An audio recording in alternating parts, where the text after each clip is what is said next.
Graduated filter. It's this one up here in the tools. The shortcut is M. M as in I don't know.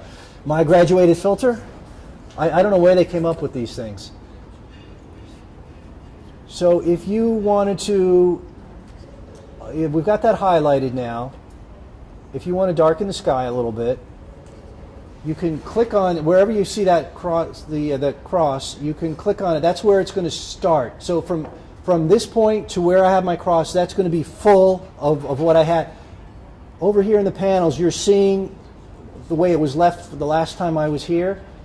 If I go to here, let's just make it one step. Actually, if you want to make sure, if you want to get it more exact, you can just hit 1.0. That's the way, with any of these numbers, you can get it exact if you want. So now I got this here, going to be one stop exposure reduction here, and then it's going to graduate from where I click it down to, excuse me, we're going over. I'm going to take that around. You see how this twists around, and it may not be accurate for everything, or a bit unwieldy. If you hold down the shift key while you're doing that, it will stay parallel with your horizon line. So now we don't want to add an exposure, we actually want to reduce it. So we're going to just slide down. You can control this stuff after the fact. And if you tap the O key, you can see where the red is and where your effect is being applied. If you want to bring it down more, you can. It'll affect more of the sky. But you see here it's getting into the building. So here, down here, I have a control set for show edit pins, and you have auto.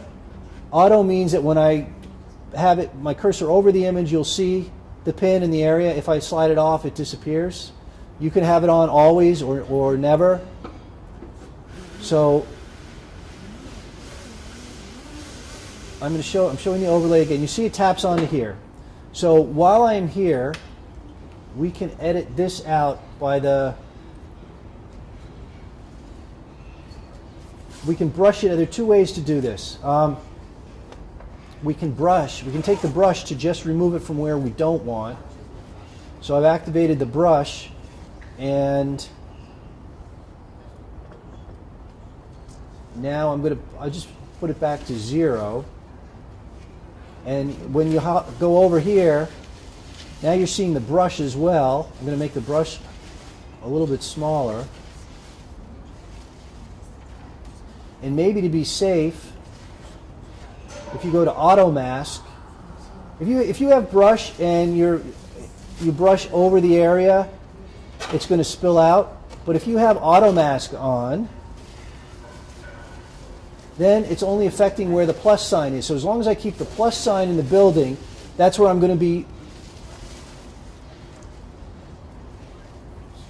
Should be putting the building back. Let me Command Z out of that, and maybe I have to go to the erase tool with the brush. Oh, now you got the minus. Yeah, okay, now we're going back to black on the building, so I don't want the building darkened. And you see this other building too. Yes. By the way, I don't usually do this with a cursor. I mean, with a touchpad. I have my Wacom tablet attached. Makes using a brush a lot easier.